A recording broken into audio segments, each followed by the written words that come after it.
Hi guys, thanks for stopping by my channel. Today's video we're taking a look at some new watercolor kits from Grizaye. These are supposed to contain everything you need. There's 4 projects in here. Let's look at the mushrooms because I think this one's a little bit more colorful. I think it shows up a little bit better on camera. So this has 4 projects, 6 watercolors, and 1 brush. You can reuse this envelope and put all the stuff back inside, which is nice. You don't have to worry about storage. It says Grizaye watercolor kits are designed with artists in mind, offering premium supplies you deserve. Each original illustration is exclusive to our kits and printed on Legion Stonehenge 140 Aqua Hot Press 100% cotton paper, ideal for smooth applications, fast drying, and mixed media use. So this is really nice too, because maybe like beginners might not want to go run out and buy such expensive paper. If you're new to watercoloring, experienced professional Holbein artist watercolors, that's another one too. You might not want to go out and buy a full set of Holbein, expensive Holbein paints, so they give you a sampling here as well. Known for their pure, vibrant paints that are easy to activate, providing long-lasting, rich pigments. I've never used Holbein paints before. I don't think I've ever actually used like a legit professional watercolor paint myself.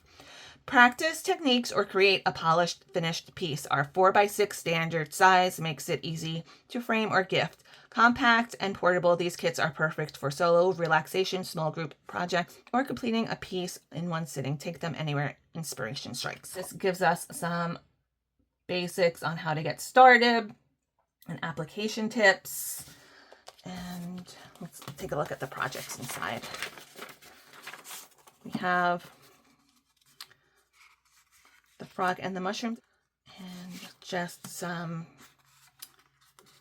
kind of like freestyle mushrooms. I think Sally Robertson, the owner or the head of this brand, I think she draws these herself, which is nice. I did get an email about the Swan Pond, how that one is new and that one's coming out really soon. And she did show some of her drawing process, how she created these images. And let's take a look at the paints inside. So this is like a dot card of Holbein paints, and we can swatch them on the side here. This is pretty generous amounts of paint. You really don't need that much paint. Realistically, this actually, even though it looks like they're like little dots, it really will go a long way. And I think this is supposed to be like a little mixing palette. So very cool. Let's see what's inside the Swan. Let's take a look at the Swan projects. Still deciding which one to do. They also have a video tutorial on how to get started using the watercolors as well, which is a nice added bonus. So this is the Swan Pond, and it tells us the same thing, how to get started. It tells us the different consistencies of paint. If you use 10% water, that's considered butter. 30% water is cream. Milk consistency is 50% water. 70% is considered coffee, and 90% water is tea. So that's something I did not know.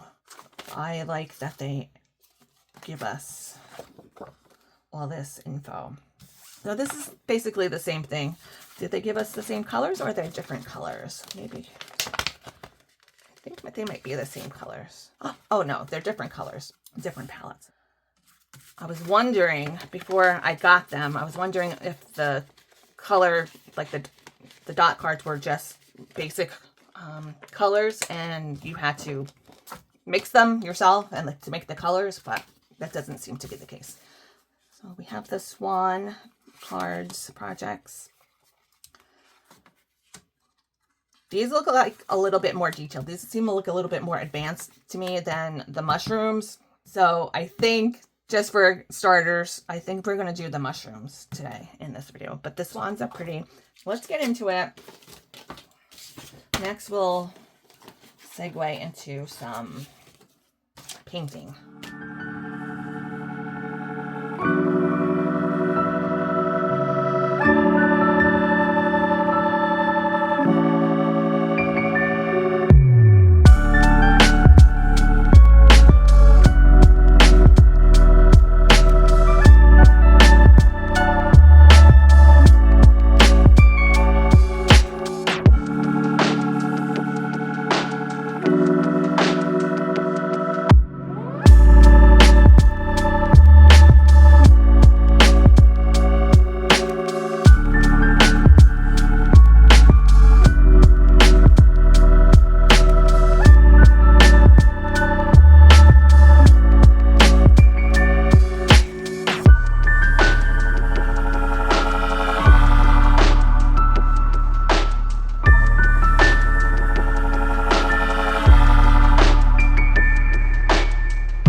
first project, and I will say it was a lot easier than I thought it was going to be. I always in my mind think, oh no, this is going to be hard, but it really wasn't that hard. Especially it gives you, I didn't follow it exactly, but it does give you inspo photos of each project, so you can kind of get a jumping off point by looking at these inspo photos. So I looked at those a little bit, and it took about 30 minutes to complete.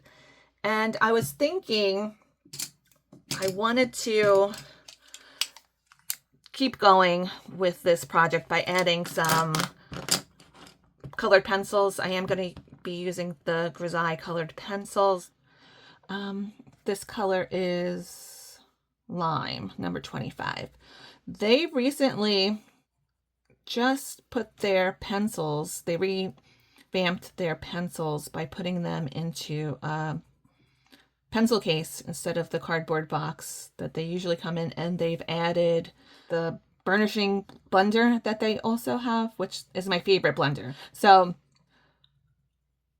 I have mentioned before that I think these pencils are very underrated in the coloring community. I don't see all that many people talking about them very often, but I do think with they seem to be doing some new things with their existing products over on their website. Like these watercolor kits are a revamp of a previous iteration they already had before, and they've come out with a few more kits than they had before, and I think they have like mini kits, and I would be interested to see maybe if they did ones with a bigger project in them too. I don't know if that's on the horizons for them or not, but I think that would be nice, like a larger project too. Like once you kind of get the hang of these smaller ones, a bigger one might be nice to try too. Plus we can kind of color in the little, maybe some of the spots that I missed with the watercolors. There's some spots that I did miss, but I think if I wasn't necessarily doing this for the video, I would probably be taking more time with it. I would go back and re-wet some spots and fill in some other areas. I was thinking maybe I might use some acrylic paint markers. I have two on here, might be good. But I'm gonna color his little frog eye with this Y2 Sunflower Ohuhu marker. Just kind of, I'm not even sure what frog eyes are supposed to look like. Is that, yeah, okay. It looks pretty good. It looks pretty almost like the picture. So you could use all different stuff. You don't necessarily have to stick to the watercolor paints. You can use all kinds of mixed media on these as well, whatever you want. I'm going to do this color Pine, kind of define these leaves a little bit. So what do you guys think? I think they're fun, nice little projects. Definitely a lot easier than I thought. I get nervous sometimes when I have to follow directions, but there wasn't really much you didn't really have to follow directions with this. There was directives. They did give you some advice and directives in this kit, but you don't necessarily have to follow them if you didn't want to. You could do whatever you want. Those are just mostly there to guide you. Don't get too hung up on when you see anything that gives you like step-by-step instructions. Those are just really meant as a guide. You can freestyle and do what you want or feel like doing. Missed some empty spots over here. So this red pencil, this is red, number 3, matches perfectly with this Holbein red, actually. So I'll leave the links for you guys down below. I do think they have this frog kit on Amazon, but they have a lot of new ones and variety actually on their website. So I'll leave the link for both places and you can decide what works best for you. If you're a creator yourself and you wanted to promote any of the Grizaye products, they have an affiliate program. I just signed up for it. I'll put that info down there too. If you guys have any questions for me, please feel free to leave them down below. And I hope you guys all have a really great rest of your day. Happy coloring and happy painting, and I'll see you next time.